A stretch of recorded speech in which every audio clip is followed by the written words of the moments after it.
Hello friends, welcome to our MCQ series. MCQ series में आपका rank ready में आपका स्वागत है। कुछ और एमसीक्यूज़ हम लोग देखेंगे। इम्पॉर्टेंट एमसीक्यूज़ हैं फॉर ऑल द एग्ज़ाम्स, और इसको आप रिलेटेड इन्फॉर्मेशंस भी इनसे रिलेटेड आप देखते रहिएगा। कोई क्वेरी हो तो प्लीज़ मैसेज ऑन इंस्टाग्राम और टेलीग्राम पे या फिर यहाँ पे कमेंट्स में लिखिएगा, ठीक है। तो पहला क्वेश्चन है कि which bank was awarded the global bank of the year 2025 by the banker. Answer is DBS bank. Asia Pacific का bank of the year award गया था एसबीआई को, तो वो आप याद रखिएगा। 2025 का bank of the year, global bank of the year by the banker, वो गया है डीबीएस बैंक को। Okay, next is Kopra is the word recently declared a Ramsar site is located in which district. तो the answer is D, Bilaspur, Chhattisgarh में है। और छत्तीसगढ़ को पहली अपनी रामसर साइट मिली है, ठीक है। Ramsar sites wetland of international importance.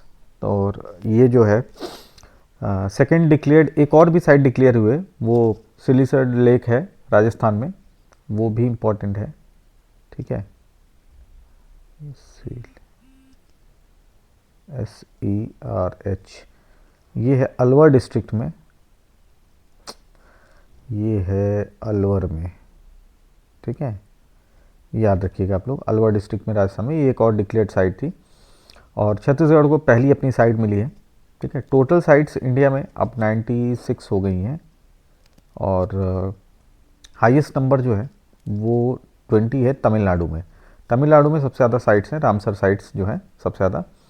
और अगर बात की जाए तो India is the third largest globally in terms of number of Ramsar sites, यानी अगर सबसे ज़्यादा रामसर साइट्स की बात होगी तो वो इंडिया में है थर्ड लार्जेस्ट, थर्ड सबसे ज़्यादा नंबर में। और अगर सबसे बड़ी रामसर साइट की बात करें तो वो है लार्जेस्ट इज़ सुंदरबंस, ठीक है। तो ये कन्वेंशन था Ramsar convention which was signed in 1971 in the city of Ramsar in Iran, ठीक है। नेक्स्ट है, इन December 2025 a 70-foot iron statue of which footballer claimed to be the world's largest footballer statue was unveiled in Kolkata। The answer is, ये तो सबको पता होगा, Messi, Lionel Messi का statue था, ये अनवील किया गया है और मेसी आए भी इंडिया में, ठीक है। Next is which newly approved policy provides a separate auction window for seamless, efficient and transparent utilization of coal. तो कोल के का जो ऑक्शन होता है, जो भी कोल है हमारे यहाँ, क्योंकि लिमिटेड रिजर्व्स हैं, तो ये ऑक्शन से ही इसका यूटिलाइजेशन आप कर सकते हैं, कंपनीज बिडिंग करती हैं। तो इसके लिए एक नया ऑक्शन विंडो बनाया गया है जिसे कहते हैं कोल सेतु, ठीक है। तो ये आप याद रखिएगा, इसके बारे में और भी डिटेल में आप कोल सेतु के बारे में पढ़ लीजिएगा, ठीक है। नेक्स्ट है, which vessel is the first indigenously designed and built diving support craft of the Indian Navy set to be commissioned on 16 December 2025? The answer is INS DSC A20।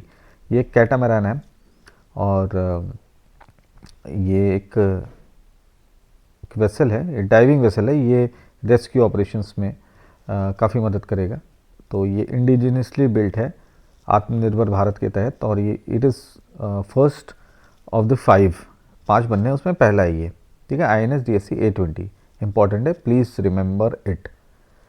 अगला है कि which ministry signed an MOU with Amazon seller services to support artisans under the PM Vishwakarma scheme, ठीक है। PM Vishwakarma scheme के तहत answer is ministry of MSME, ठीक है। और ये PM विश्वकर्मा स्कीम के बारे में अगर हम बात करें तो ये एक सेंट्रल सेक्टर इनिशिएटिव है, ये एक स्कीम है, और इसको सितंबर 2023 में लॉन्च किया गया था, ठीक है। इसे सितंबर 2023 में लॉन्च किया गया था। इसके तहत ये था कि सपोर्ट दिया जाएगा ट्रेडिशनल आर्टिसंस और क्राफ्ट्समैन को। 18 अलग अलग तरह के ट्रेड्स हैं जिसमें इनको आर्टिसंस को आइडेंटिफाई किया जाएगा और इनको सपोर्ट किया जाएगा 5 साल तक, यानी 2028 तक इनको सपोर्ट किया जाएगा। इसमें किस तरह के सपोर्ट्स रहेंगे? इसमें डिजिटल आईडी दी जाएगी, सर्टिफिकेट दिया जाएगा, और स्टाइपेंड दिया जाएगा, टूल किट दिया जाएगा, 15,000 रुपये तक के टूल किट दिया जाएगा, इनको कोलेट्रल फ्री लोन्स दिया जाएगा, इंटरेस्ट सब्सिडी दिया जाएगा, 3 लाख तक के लोन्स मिल सकते हैं और इंटरेस्ट सब्सिडी भी है। तो ये ट्रेडिशनल आर्टिजन्स और क्राफ्ट्समैन को ये सपोर्ट करने के लिए ये स्कीम लॉन्च की गई थी। ठीक है, नेक्स्ट है, on which date is national energy conservation day observed recently? The answer is December 14। ठीक है, एंड ये ब्यूरो ऑफ एनर्जी एफिशिएंसी जो है ये वो ऑर्गेनाइज करता है, मिनिस्ट्री ऑफ पावर में है, BEE। ठीक है, BEE एक इम्पॉर्टेंट ऑर्गेनाइजेशन है, इसके बारे में बहुत सारे चीज़ें, स्टार रेटिंग वगैरह जो अप्लायंसेस में आती हैं वो भी BEE के थ्रू ही होता है। तो ये आप BEE के बारे में इसको ज़रूर पढ़ लीजिएगा। ठीक है, नेक्स्ट है, emperor पेरम्बिदुगु मुथराय्यार two Suvaran Maran recently commemorated with a postage stamp belong to which ruling family? The answer is Mutharaiyar dynasty. ठीक है, इस डायनेस्टी के थे ये एम्परर, और ये क्या थे, ये एक फ्यूडेटरी थे पल्लवा किंग के, उस समय पल्लवा रूल था। ठीक है, साउथ में पल्लवास का रूल था और ये पल्लवास के एक फ्यूडेटरी थे और कावेरी डेल्टा में ये इनका राज था 8th सेंचुरी में, अराउंड 8th सेंचुरी में, 8th सेंचुरी AD में। ठीक है, और इन्होंने जो उस समय के जो लेटर चोलाज आए थे तो उनके रूल को काफ़ी इनिशियली इन्फ्लुएंस किया था।